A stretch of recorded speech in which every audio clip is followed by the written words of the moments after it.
옛날 옛적 깊은 산골에 가난한 집 한 채가 있었습니다.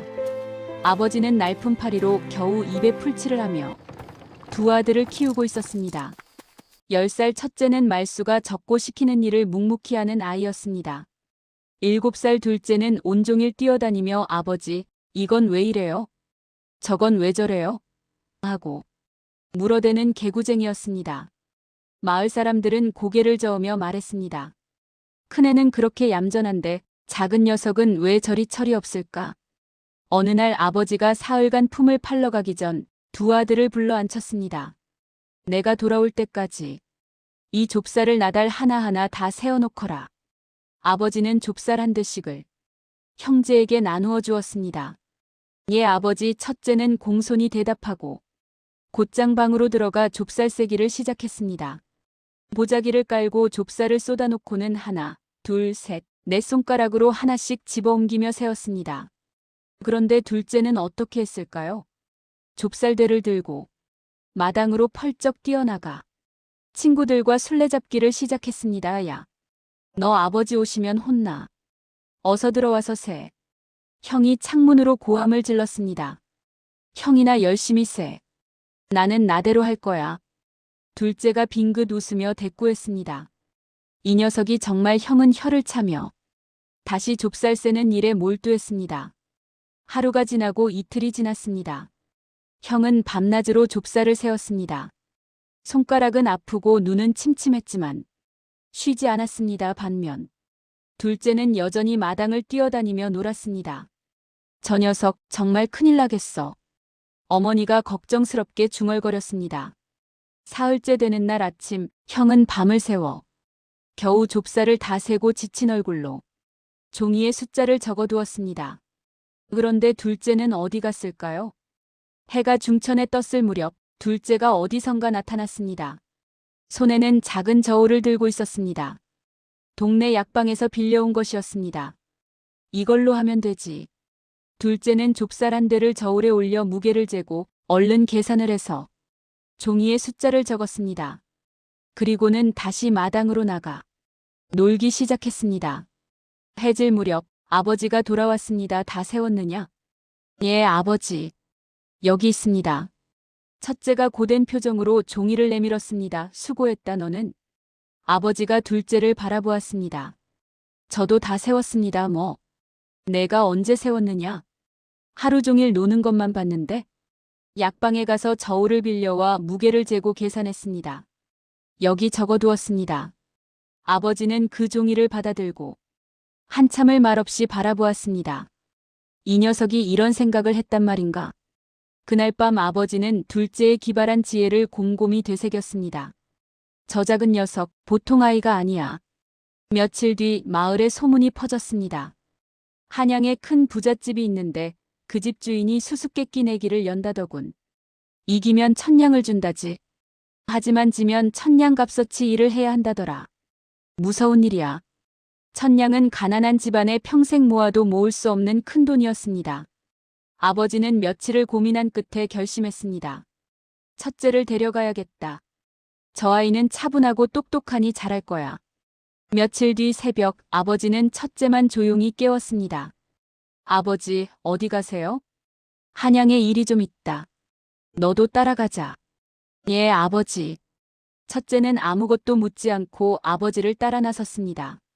둘째는 그때 깊이 잠들어 있었습니다.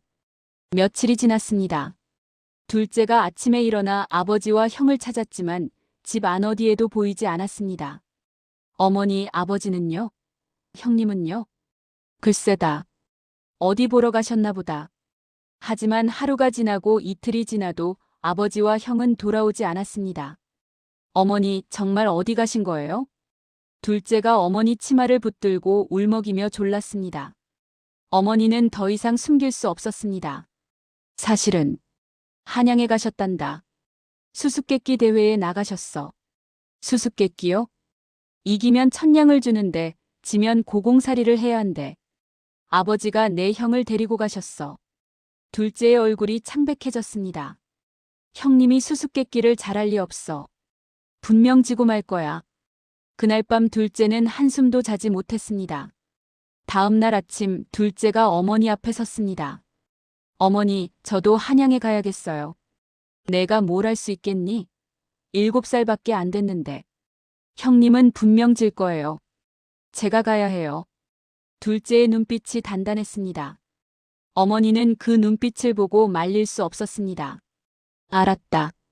조심해서 다녀오라. 둘째는 그 길로 집을 나섰습니다.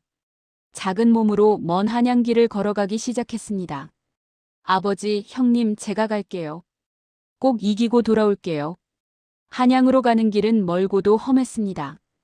7살 아이의 짧은 다리로는 하루 종일 걸어도 면리를 못 갔습니다. 사흘째 되는 날 오후, 둘째는 큰 장터에 도착했습니다. 장날이었습니다. 사방에서 사람들이 몰려들어 북적거렸습니다. 생선이요. 싱싱한 생선. 무명 한 필의 단양. 둘째는 장터 한쪽에 앉아 잠시 쉬고 있었습니다.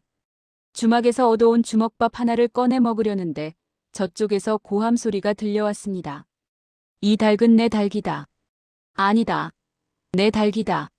사람들이 우르르 몰려들었습니다. 둘째도 궁금해서 다가가 보았습니다. 두 사람이 닭 한 마리를 사이에 두고 다투고 있었습니다. 한 사람은 삼배옷을 입은 농부였고 다른 한 사람은 무명옷을 입은 장사꾼이었습니다. 이놈, 내가 이 닭을 아침에 장에 가져왔는데 내가 훔쳐간 게 아니냐? 무슨 소리? 이 닭은 내가 기르던 닭이다. 둘 다 닭의 다리를 붙잡고 놓지 않았습니다. 닭은 꼿꼿대거리며 날개를 퍼덕였습니다. 구경꾼들이 수군거렸습니다. 누구 닭인지 어떻게 알아? 둘 다 자기 닭이라고 하는데. 그때 장터를 순찰하던 포졸이 다가왔습니다. 무슨 일이냐? 이 사람이 제 닭을 훔쳐갔습니다. 아닙니다. 저 사람이 제 닭을 훔쳐가려 합니다. 포졸이 난처한 표정을 지었습니다.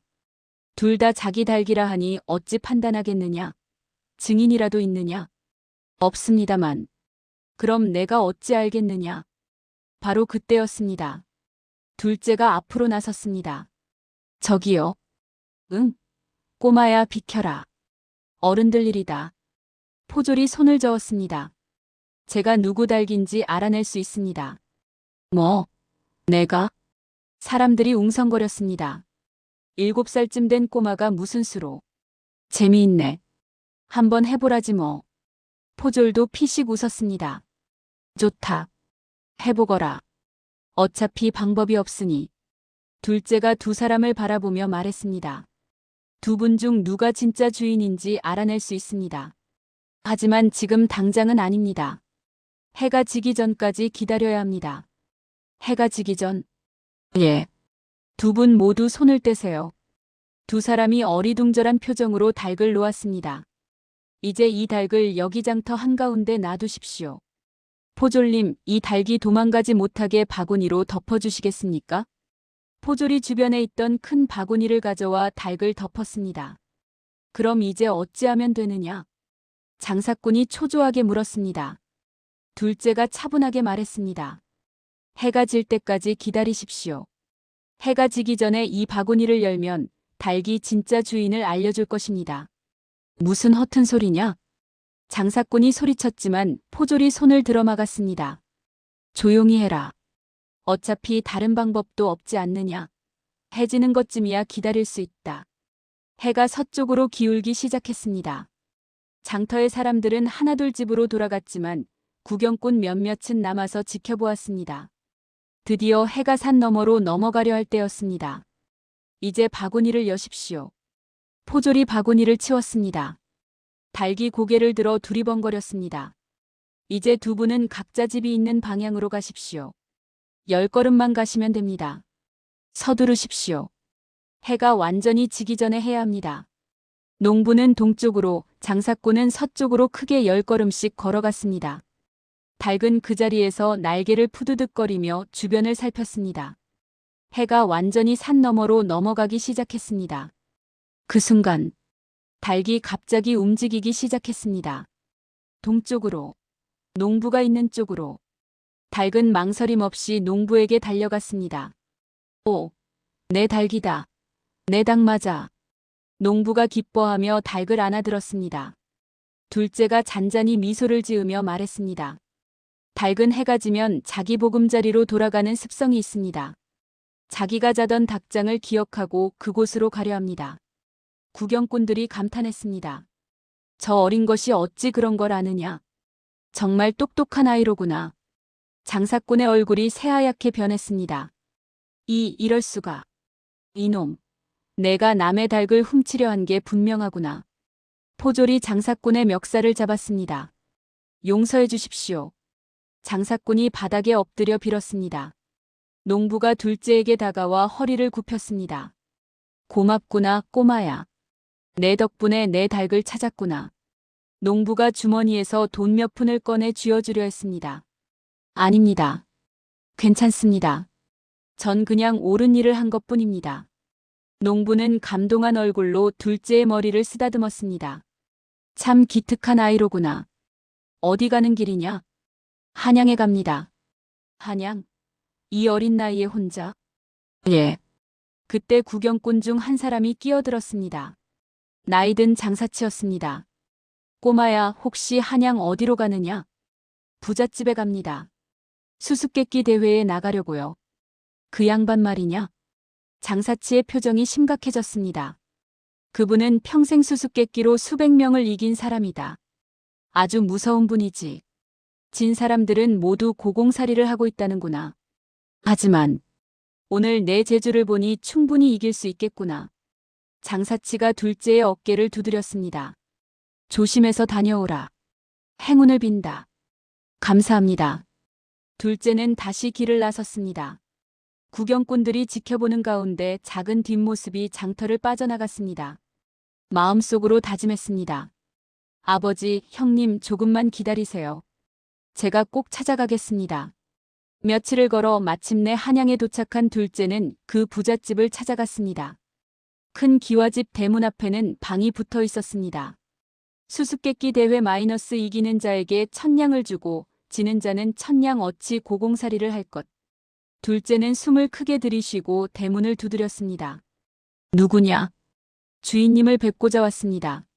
문지기가 문을 열더니 둘째를 보고 웃음을 터뜨렸습니다. 허, 이게 뭐야? 제 키만한 꼬마가 주인님을 뵙겠다고? 방을 보고 왔습니다. 수수께끼 대회에 참가하러 왔어요. 뭐? 내가? 하하. 문지기는 배를 잡고 웃었지만 결국 안으로 안내했습니다. 넓은 사랑채에 주인이 앉아 있었습니다. 위험 있는 얼굴이었습니다.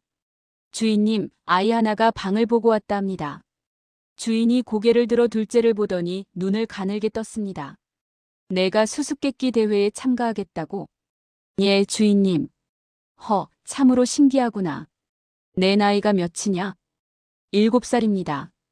7살짜리가 감히 나를 상대하겠다는 게냐?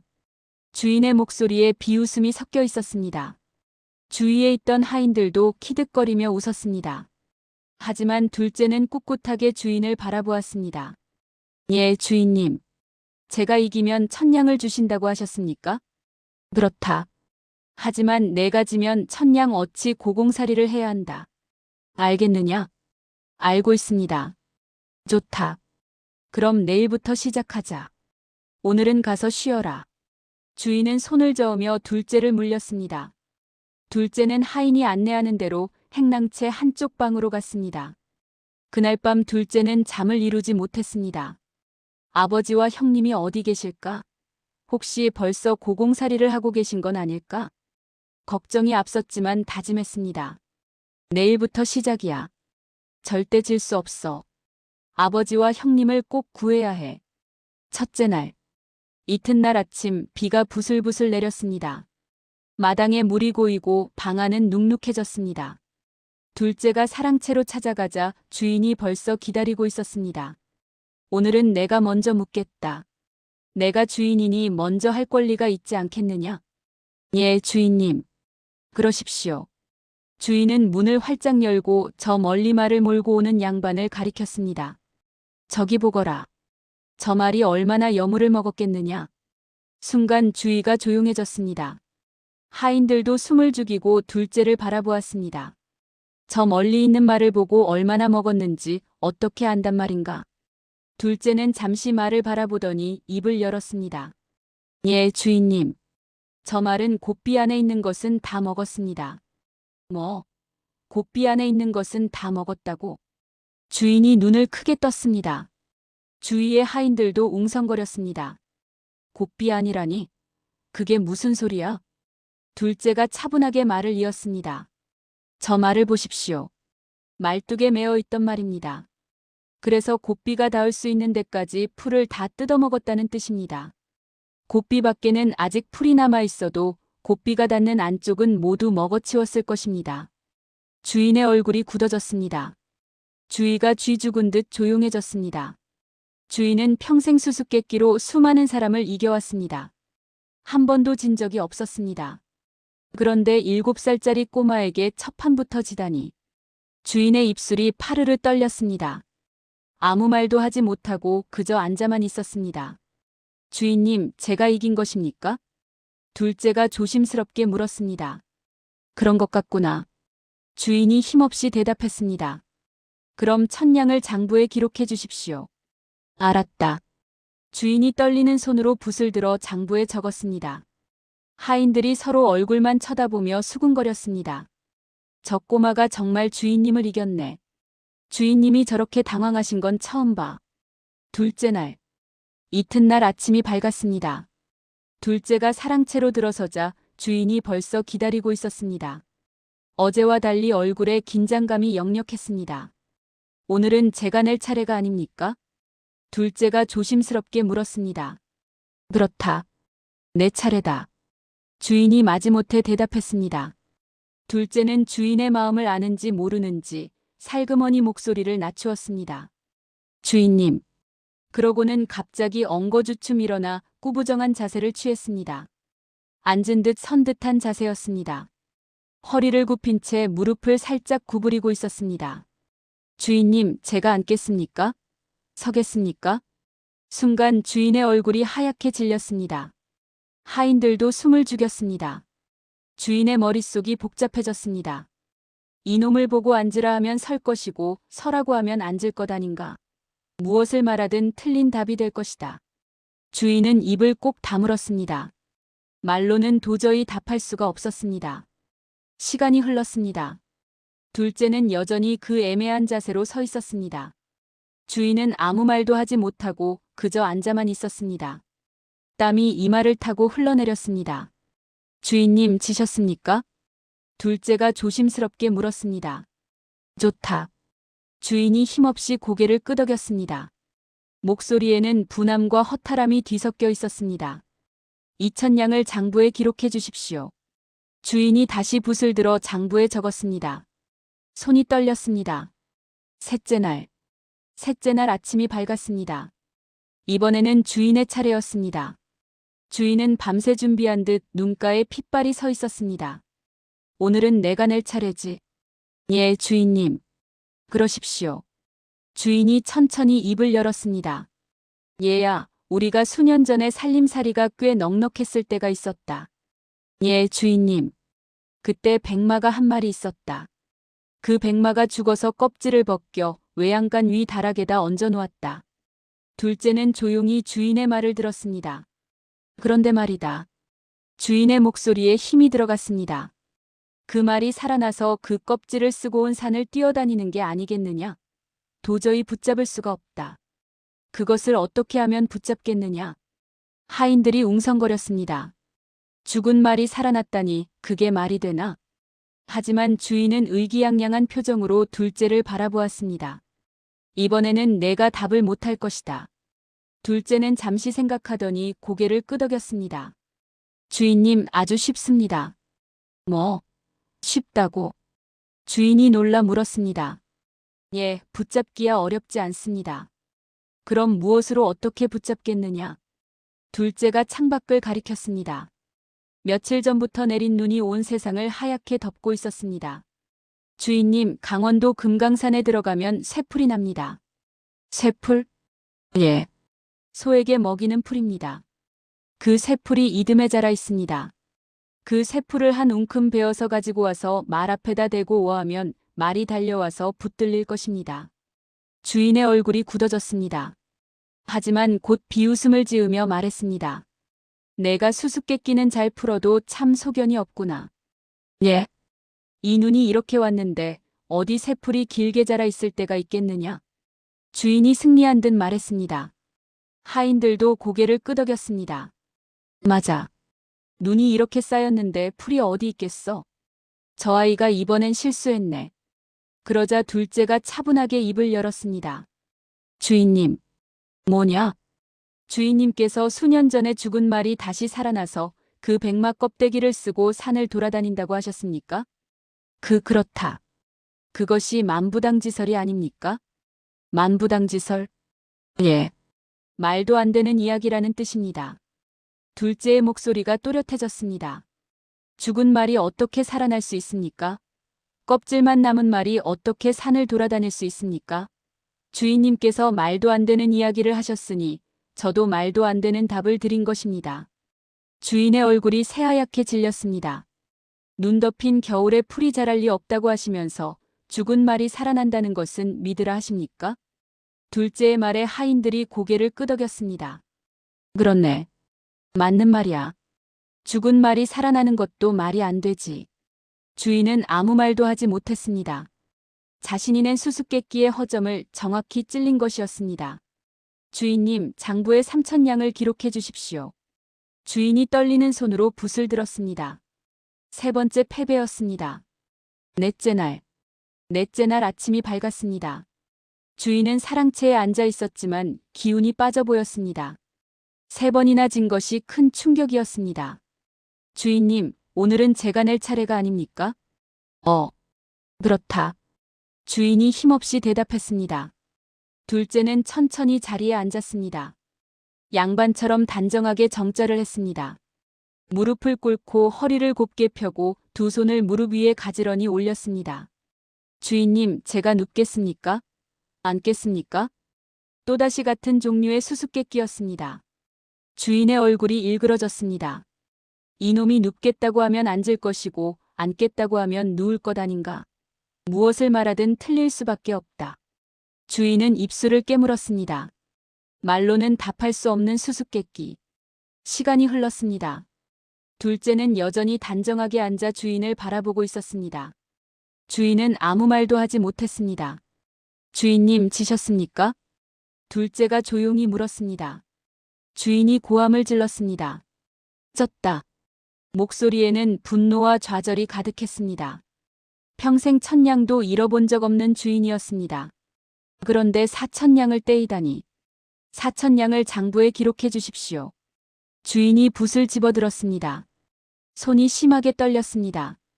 다섯째 날 아침이 밝았습니다. 마지막 대결의 날이었습니다. 둘째가 사랑채로 들어서자 주인이 벌써 앉아 있었습니다. 밤새 잠을 못 잔 듯 눈가가 퀭했지만 눈빛만은 날카로웠습니다. 왔느냐? 예, 주인님. 오늘은 내가 낼 차례다. 주인의 목소리에 힘이 실렸습니다. 밤새 궁리한 수수께끼를 꺼낼 참이었습니다. 예, 주인님. 그러십시오. 예야. 주인이 천천히 말을 시작했습니다. 우리가 수년 전에 살림살이가 꽤 넉넉했을 때가 있었다. 예. 지금도 부자이긴 하지만 그때는 더욱 부유했지. 그때 무쇠로 방석을 만들어서 썼다. 무쇠방석이요? 그렇다. 무쇠로 만든 방석이다. 그런데 그 무쇠방석의 모서리가 풀어져서 나갔다. 무엇으로 그 모서리를 꿰매면 좋겠느냐? 둘째는 잠시 생각했습니다. 무쇠로 만든 방석의 모서리가 풀어졌다니. 이상한 이야기였습니다. 주인님, 아주 쉽습니다. 뭐? 또 쉽다고? 주인이 놀라 물었습니다. 예, 쉽습니다. 그럼 무엇으로 하겠느냐? 둘째가 창밖을 가리켰습니다. 저 건너 백모래 밭에 가서 백모래를 담아 가지고 옵니다. 백모래를? 예. 그 백모래로 새끼를 쓱쓱 꼬아서 끝에 모두 이어냅니다. 둘째가 손으로 새끼 꼬는 신용을 했습니다. 그렇게 해서 모서리를 꿰매면 무쇠방석하고 딱 맞아떨어질 것입니다. 주인의 입가에 미소가 번졌습니다. 드디어 걸렸구나. 하, 이놈아. 주인이 소리쳤습니다. 백모래가 어떻게 꼬아지고 실을 엮겠느냐. 모래로 어떻게 새끼를 꼬느냐는 말이다. 주인이 의기양양하게 말했습니다. 하인들도 고개를 끄덕였습니다. 맞아. 모래로 새끼를 꿀 수는 없지. 이번에는 저 아이가 졌네. 주인의 얼굴에 승리의 빛이 떠올랐습니다. 드디어 이겼다. 하지만 둘째는 침착하게 입을 열었습니다. 주인님, 뭐냐? 할 말이 있느냐? 주인님께서 하신 말씀이 만부당지설이 아닙니까? 무쇠방석의 모서리가 풀어졌다고 하셨습니까? 그렇다. 무쇠는 쇠붙이입니다. 쇠붙이가 어떻게 풀어집니까? 부러질 수는 있어도 풀어질 수는 없습니다. 주인의 얼굴이 새하얗게 변했습니다. 주인님께서 말도 안 되는 이야기를 하셨으니 저도 말도 안 되는 답을 드린 것입니다. 무쇠가 풀어진다는 것이 있을 수 없는 일인데 그것을 믿으라 하시면서 모래로 새끼를 꿀 수 없다고 하십니까? 하인들이 또 고개를 끄덕였습니다. 그렇구나. 무쇠가 풀어질 리가 없지. 저 아이 말이 맞네. 주인은 아무 말도 하지 못했습니다. 또다시 자신의 수수께끼가 무너진 것이었습니다. 주인님, 5,000냥을 장부에 기록해 주십시오. 주인이 떨리는 손으로 붓을 들었습니다. 5번 모두 졌습니다. 5,000냥이라는 거금을 7살 아이에게 떼인 것이었습니다. 주인은 붓을 내려놓고 고개를 떨구었습니다. 평생의 자존심이 완전히 무너져 내렸습니다. 주인이 붓을 내려놓았습니다. 사랑채는 조용했습니다. 하인들도 숨을 죽이고 서 있었습니다. 5,000냥. 평생 모아도 모을 수 없는 거금이었습니다. 그 돈을 7살 아이가 단 닷새 만에 딴 것이었습니다. 둘째가 조용히 일어나 절을 했습니다. 주인님 감사합니다. 주인은 대답하지 않았습니다. 고개를 들 수가 없었습니다. 주인님, 이제 돈을 받아도 되겠습니까? 가거라. 돈은 내일 주겠다. 예, 주인님. 둘째가 물러났습니다. 이튿날 아침 둘째는 일찍 일어나 사랑채로 갔습니다. 주인이 벌써 나와 있었습니다. 얼굴에는 피곤함이 가득했습니다. 왔느냐? 주인 앞에는 커다란 보자기에 싼 돈이 놓여 있었습니다. 약속대로 5,000냥이다. 가져가거라. 감사합니다, 주인님. 둘째가 공손하게 절을 했습니다. 그때였습니다.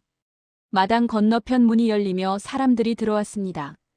비를 맞으며 일을 하고 돌아오는 고공들이었습니다. 둘째가 그쪽을 바라보았습니다. 앞에 가는 사람, 뒤에 가는 사람. 비에 젖어 고개를 숙이고 걸어오는 두 사람. 둘째의 눈이 커졌습니다. 앞에 가는 사람은 아버지였습니다. 뒤에 가는 사람은 형이었습니다. 아버지는 많이 수척해져 있었고 형도 여위어 보였습니다. 둘째의 가슴이 뜨거워졌습니다. 아버지, 형님. 소리치고 싶었지만 참았습니다. 아직 할 일이 남아 있었습니다. 둘째는 주인을 바라보았습니다. 주인도 그 고공들을 보고 있었습니다. 주인님, 뭐냐? 한 가지만 더 여쭙겠습니다. 더 물을 게 있느냐? 예, 주인님. 둘째가 조용히 입을 열었습니다. 둘째가 마당을 가리켰습니다. 마당 한쪽에서 어미 닭이 병아리들을 데리고 다니고 있었습니다. 정월의 깐 병아리들이었습니다. 어미 닭이 땅을 쪼아 먹이를 찾으면 병아리들이 우르르 달려와 쪼아 먹었습니다. 주인님, 저 조그만 닭하고 큰 닭을 보십시오. 닭을? 그게 무슨 소리냐? 주인이 어리둥절한 표정으로 물었습니다. 둘째가 천천히 말했습니다. 어리숙한 사람처럼 말투를 바꾸었습니다. 저 큰 닭이 가서 싹싹 후벼 놓으면 구구하고 부르지 않습니까? 그렇지. 그럼 어찌 작은 닭들이 가서 쪼아 먹습니까? 큰 닭이 후벼 놓은 것을. 주인이 피식 웃었습니다. 이놈아, 수수께끼는 잘 풀어도 참 철이 없구나. 예. 아직까지 어린 병아리들이니까 스스로 못 찾고 어미가 후벼주는 것 아니냐? 그러니 와서 쪼아 먹는 것이지. 아, 그렇습니까? 둘째가 고개를 끄덕이더니 갑자기 마당 건너편을 가리켰습니다. 그렇다면 주인님, 저기 앞에 오시는 분은 제 아버지입니다. 뭐? 뒤에 오시는 분은 제 형님입니다. 주인의 얼굴이 굳어졌습니다. 제 아버지께서 가서 이를 후벼 놓으셨습니다. 그러니 제가 와서 쪼아 먹는 것이 당연하지 않습니까? 둘째의 목소리가 또렷해졌습니다.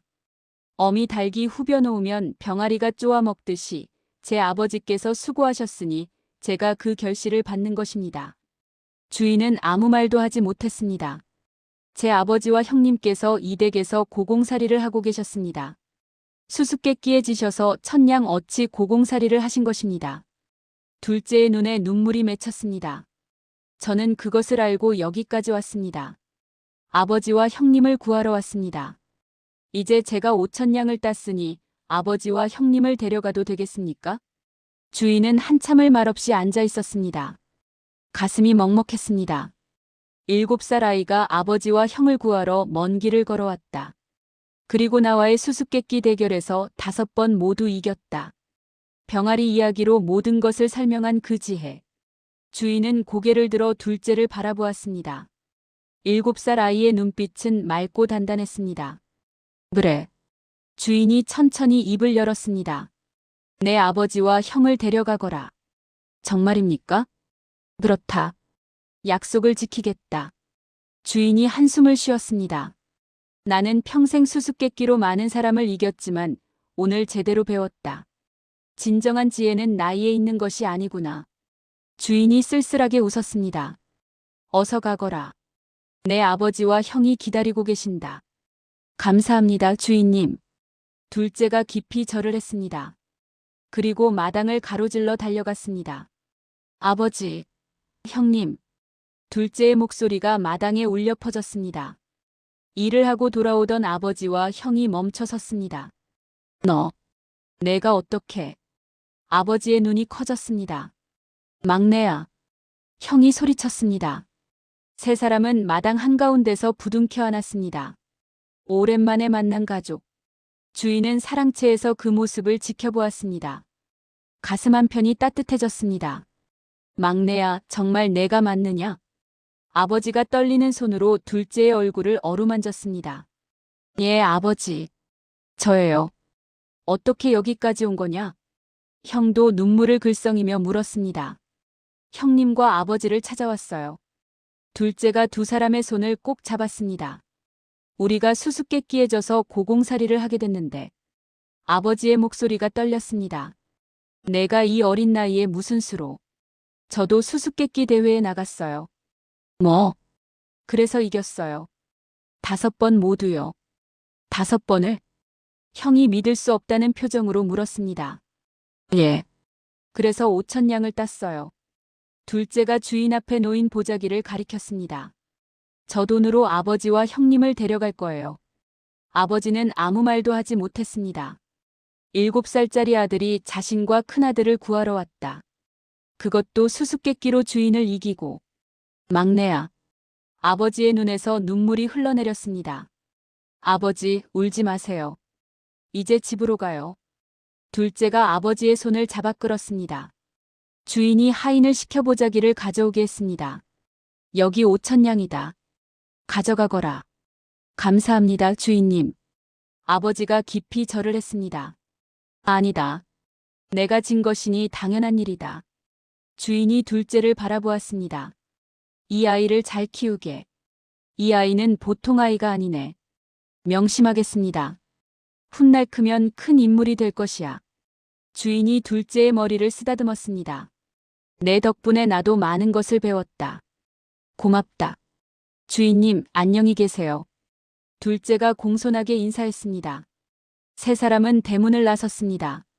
5,000냥을 바리바리 싸서 등에 지고 한양길을 떠났습니다. 막내야, 고맙다. 아버지가 걸으면서 계속 말했습니다. 아버지, 괜찮아요. 우리 이제 집에 가요. 그래, 집에 가자. 어머니가 얼마나 기다리셨을까? 먼 길이었지만 발걸음은 가벼웠습니다. 며칠을 걸어 마침내 고향 마을에 도착했습니다. 어머니. 둘째가 먼저 달려가 소리쳤습니다. 막내야. 어머니가 달려나왔습니다. 그리고 뒤따라오는 아버지와 첫째를 보았습니다. 서방님. 큰애야. 여보, 다녀왔어. 온 가족이 한데 모였습니다. 오랜만에 온전한 가족이 되었습니다. 막내 녀석이 우리를 구했어. 아버지가 5,000냥을 내려놓으며 말했습니다. 이 돈으로 우리 이제 잘 살 수 있어. 정말이에요? 어머니가 눈물을 흘렸습니다. 그날 밤 온 가족이 둘러앉아 밥을 먹었습니다. 오랜만에 배불리 먹는 저녁이었습니다. 막내야, 내가 정말 대단하구나. 형이 동생을 바라보며 말했습니다. 저도 형님처럼 되고 싶었어요. 아니다. 내가 나보다 훨씬 낫다. 형이 동생의 머리를 쓰다듬었습니다. 아버지가 둘째를 무릎에 앉히며 말했습니다. 내가 좁쌀을 저울로 단 그날, 나는 내가 범상치 않다고 생각했다. 정말요? 그래. 그때 이미 알았지. 이 아이가 보통 아이가 아니라는 것을. 앞으로 너는 더 큰 사람이 될 게다. 온 가족이 웃음 지었습니다. 5천냥으로 집도 고치고 땅도 샀습니다. 더 이상 굶주릴 일이 없었습니다. 둘째는 자라서 훌륭한 사람이 되었습니다. 그리고 사람들은 말했습니다. 어린 나이에도 지혜가 있으면 집안을 일으킬 수 있지. 7살 소년의 이야기는 오래도록 마을에 전해졌습니다.